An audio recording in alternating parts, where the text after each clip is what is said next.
What's going on, guys? We're working on this red Yanmar 1500. It was originally red. If you guys want to know the difference, you guys can get onto a couple different websites. Look at the rear end on your tractor. If it looks like this, it's a red tractor. Started by taking off the center bolt. It just has this one big washer. This is a right hand thread bolt, so turn it left. Righty tighty, lefty loosey, so turn it left to take it off.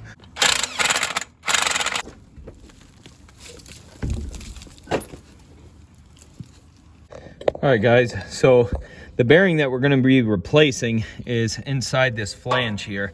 Let me show you. Yeah, she's pretty bad off, so needs replaced pretty bad. Again, like I said, unfortunately, we do have to get this hub assembly off of here. It doesn't look like it's going to be too easy.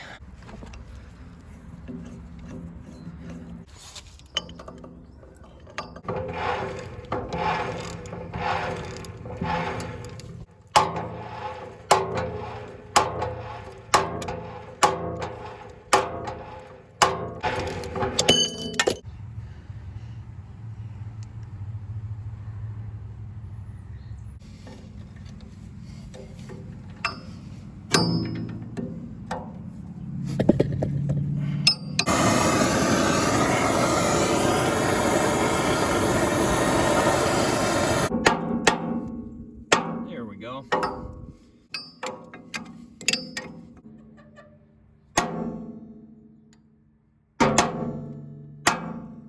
There we go. All right, guys, that's what we wanted there. Sometimes busting the bearing out is a lot easier than actually removing it.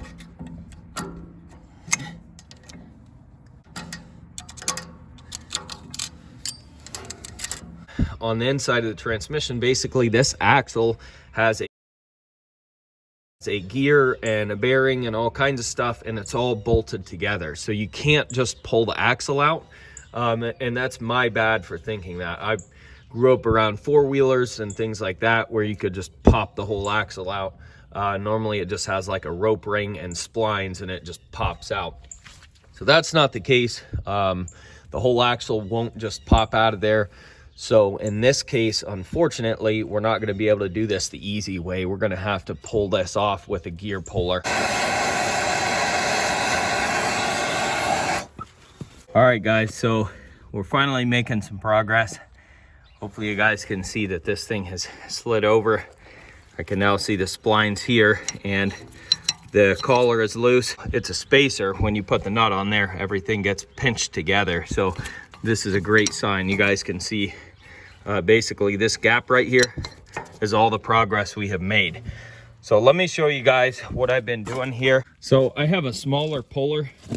You probably don't have to do this. If you've got a bigger puller, it'll probably just pull it right off of there. But basically what I'm doing is 2 or 3 turns, not full turns, just 2 or 3, I guess, pulls on the breaker bar here, as you can see. Just kind of like that.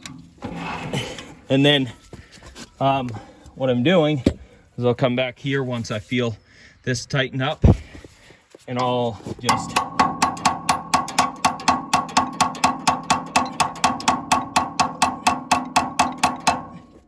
kind of hammer on it, and you can tell you're making progress because this will loosen up a little bit.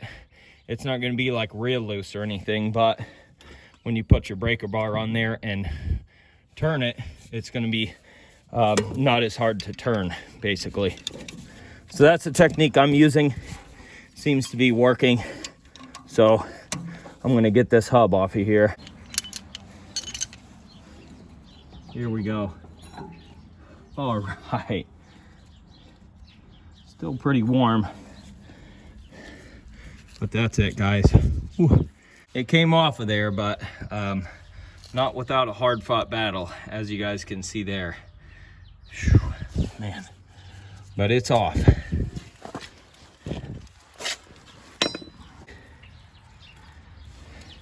Then this collar comes off. These are parts of the old seal and bearing. There is a collar here. The collar, I'm assuming, is probably for the seal. So it's gonna be another thing that's gonna be fun to get apart here. Okay, looks like it's actually coming off of there.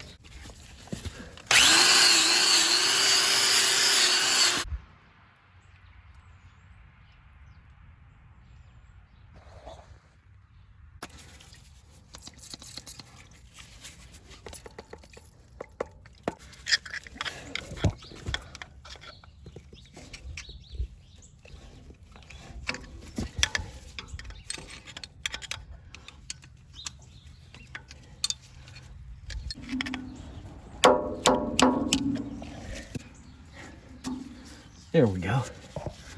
All right.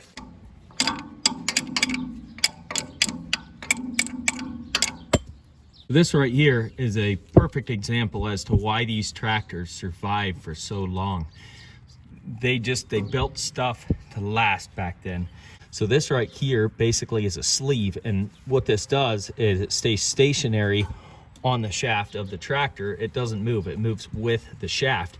And then your seal rides on this. And you guys can see actually where the seal has worn down the sleeve a little bit. As you guys can see, obviously the seal will wear out even a metal surface. So you just replace this instead of having to replace the shaft.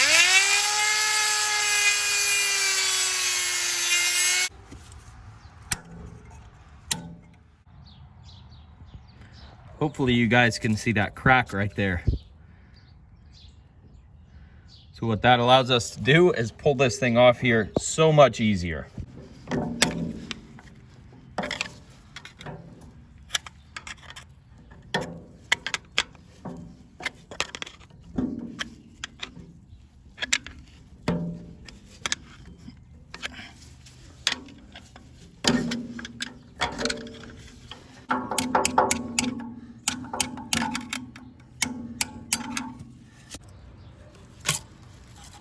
Okay, here's the other side of the bearing.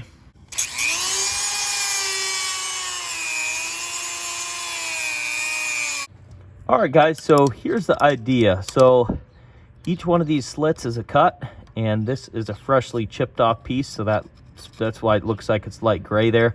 So what we're trying to do is chip enough of the bearing out to where it frees itself. So the final solution was to cut pretty much all the way through the bearing and then just chisel it, and then it finally broke. So now hopefully we can get it out.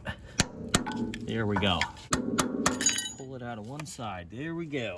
All right. Whoo, man.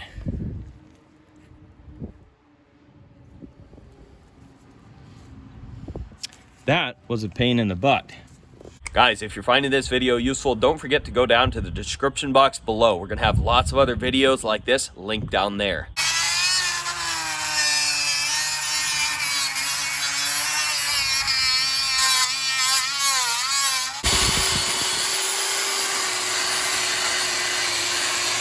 Went around this axle, anything that got marred up, I went ahead and got back within spec, kind of took a file to it or the Dremel and fixed it all up. So all the burrs are gone.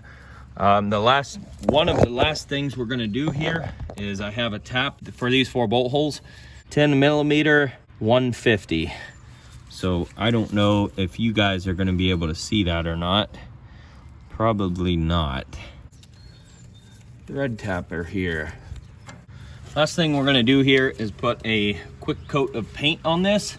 It's gonna be sitting for about a week waiting for parts. We don't want this stuff to rust because that's gonna be a lot of cleanup work. So instead of probably 10 minutes of cleanup work, we're gonna paint it. We have some acetone on a rag here. I'm gonna clean the bearing surface and anywhere that's gonna be important to not have rust on.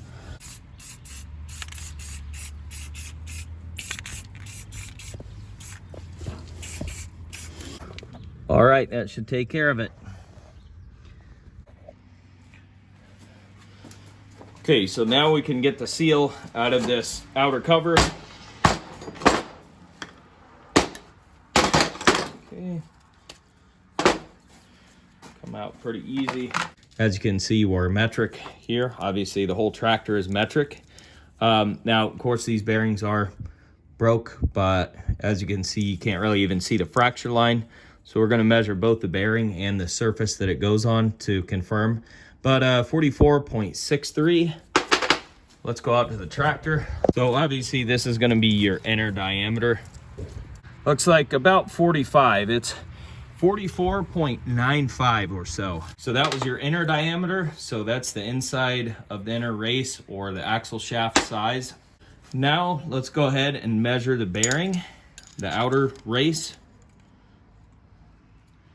And it looks like it's going to be about 85.42. If we measure the seat where the bearing goes, we're seeing about 84.66. Width was 19, and this is a sealed bearing.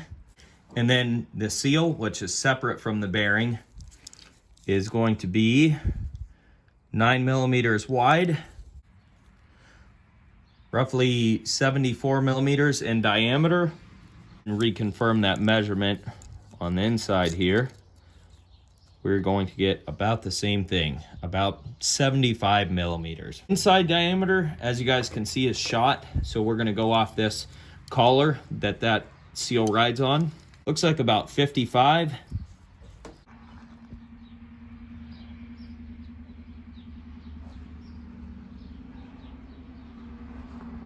Coming back to the bearings and seals here, I've been looking online. I'm gonna throw a couple screenshots up for you guys. So one of the places that you can get your parts from that actually has a seal kit is Southern Farm Equipment, I believe it is. I'll throw a screenshot up for you guys. Basically, it's a kit that comes with the rubber seal, comes with the collar, and it also comes with the kind of the case seal. So I'll show you guys basically a screenshot of all that stuff. So for the seal, officially, this is what we're looking at. There is an A before the E, and then it is a 55 by 75 by 9 millimeter seal. That's what you need to know about the seal. Go to Southern Farm Equipment, either on eBay or to their website, and they have a whole kit for like 30 bucks. You get the seal, the collar, and the seal for the hard parts. Coming back to the bearing, basically you can look up the bearing a couple different ways. Basically the bearing is a 6209 bearing.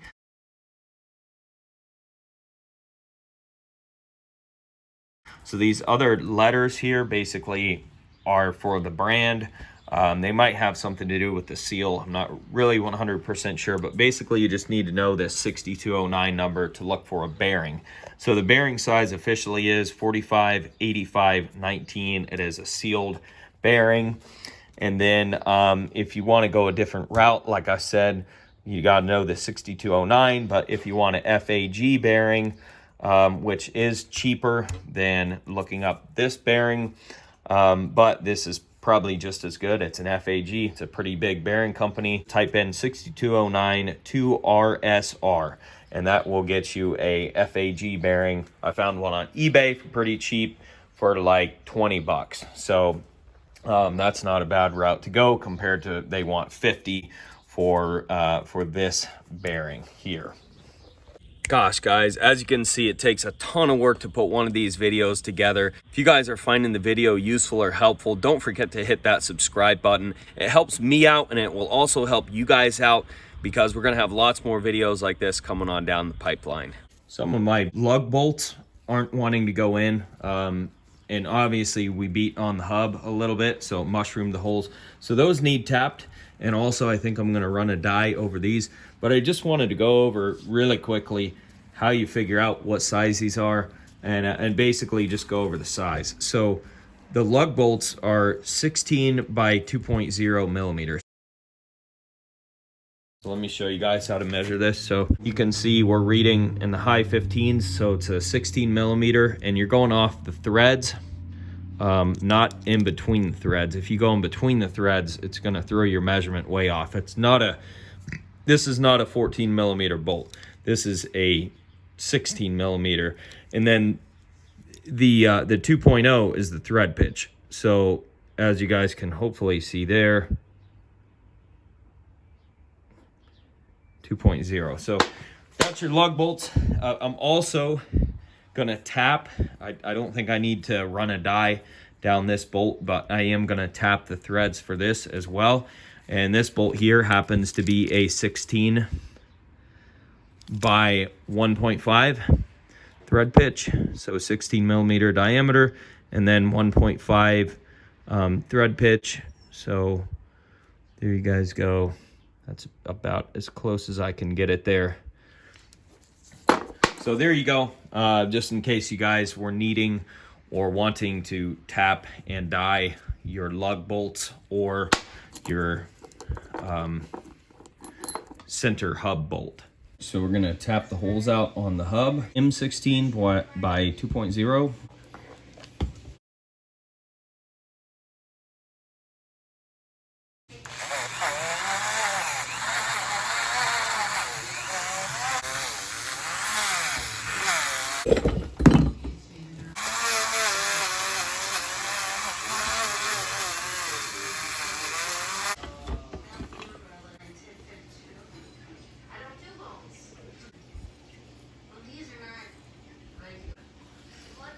All right, so now we're gonna go ahead and clean up the spacer collar.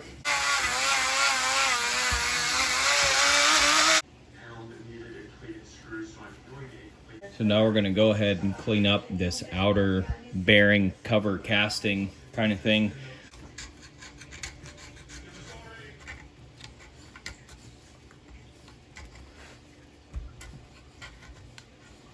Unfortunately, stuff like this happens, and there's not too much you can do about it. I mean, you have to do what you have to do to get it apart. But long story short, you just want to make sure this kind of stuff is fixed or taken care of before it goes back together. So obviously these spots that get hammered on, it creates a high spot in the casting where it's supposed to seal. So what we're going to do is we're going to take a grinder or the Dremel to this and just kind of match the rest of the sealing surface here.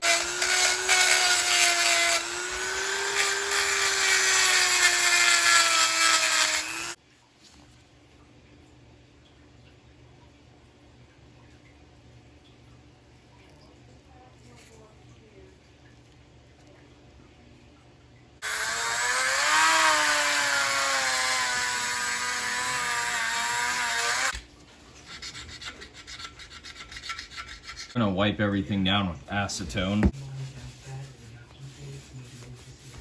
So the reason for wiping everything down is this right here.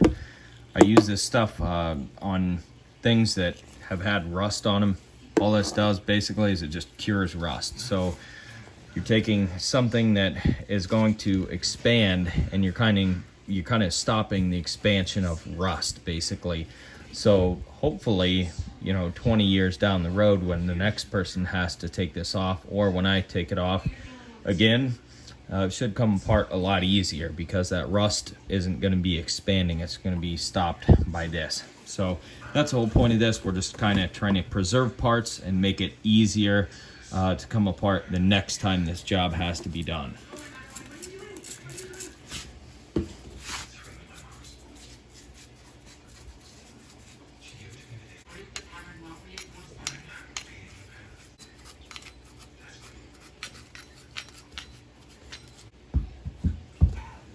So we're also gonna run a die through the lug bolts. So obviously this is a M16 by 2.0 as well. So let's get it.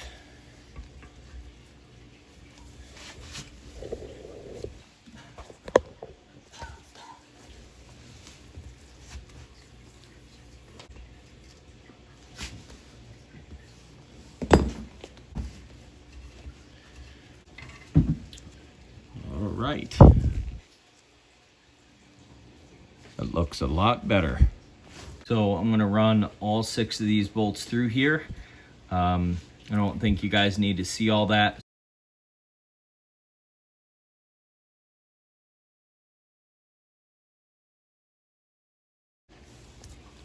All 6 bolts are done. think you guys can see that the threads are a whole lot cleaner, and yeah, they definitely needed a die ran on them. While we're at it here, I also have a die for the center hub bolt. So this is an M16 as well, but it's a fine thread, so it's a M16 by 1.5. Hopefully you guys can see that.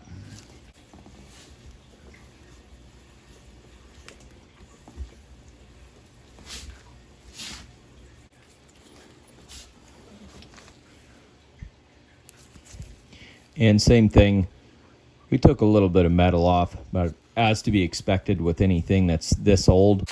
All right, guys, so over the last couple days, we've gotten all of our parts in.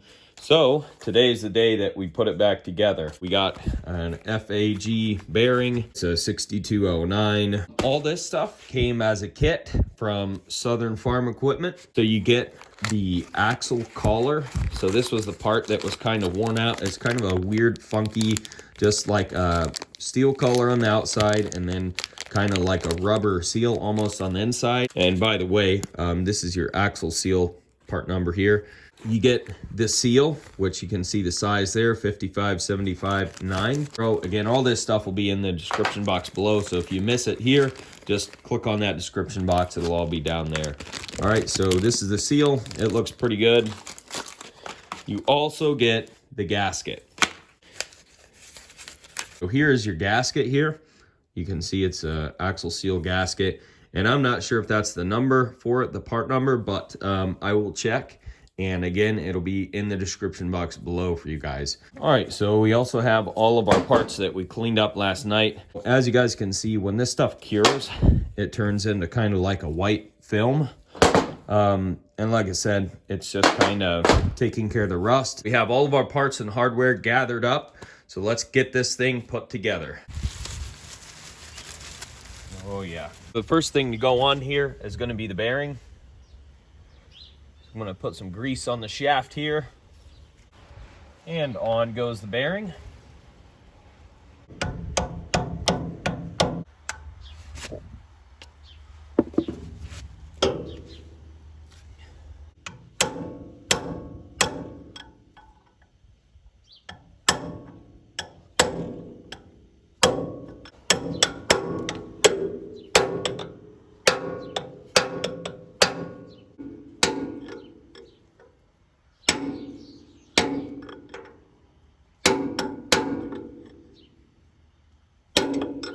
All right, so next up is going to be the axle collar.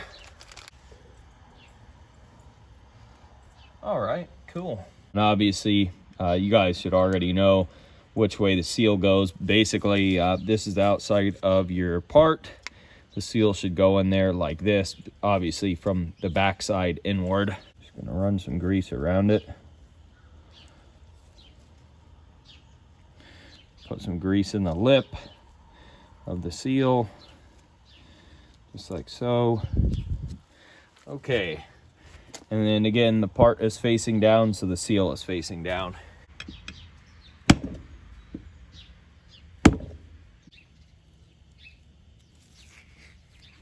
Went ahead and wire brushed all the bolts for this cover.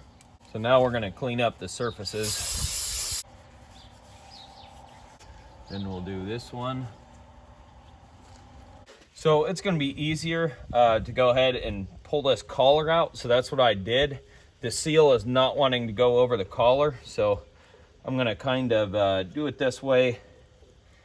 Start these couple bolts, and then I'm going to push the collar into the seal just like that. Just going to push on the collar with my knife. Obviously, you don't want to be pushing on the seal with your knife.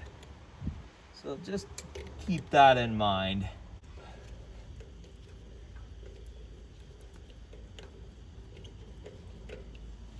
So I'm going to tighten these down for the final time.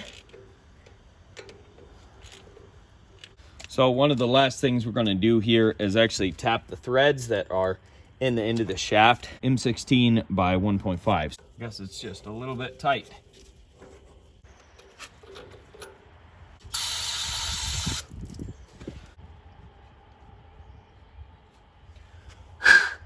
Next part to go on is going to be the collar. I'm going to put some grease on the inside of it, throw it on there. Then we're going to put our hub on. So we're going to throw some grease in the hub as well.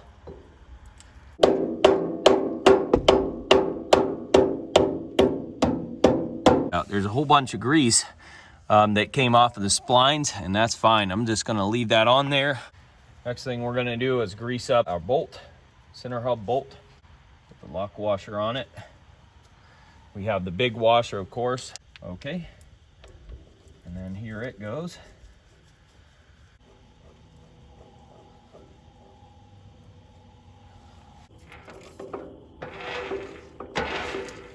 So what I'm gonna do is I'll probably put the wheel on there first, set it on the ground, and then do the final torque on that bolt.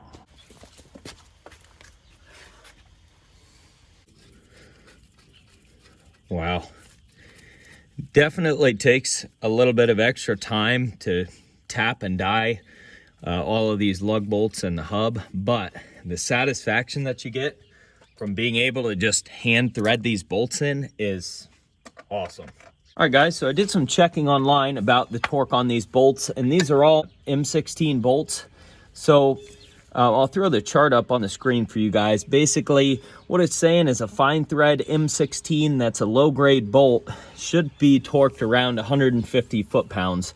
And you guys can see that. And as you go to fine thread, the torque goes up, and also as you get a higher grade bolt, obviously the torque goes up as well. So I'm just going to assume this is a low grade bolt, even though I'm sure it's probably not. So I've got my torque wrench set at 150. And that's 150 foot-pounds right there. So these right here, we'll go with 100 foot-pounds. Yeah, that feels pretty good.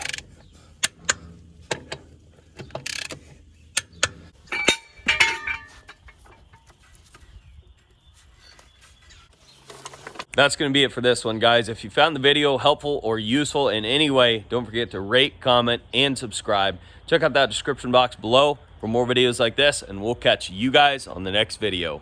Peace.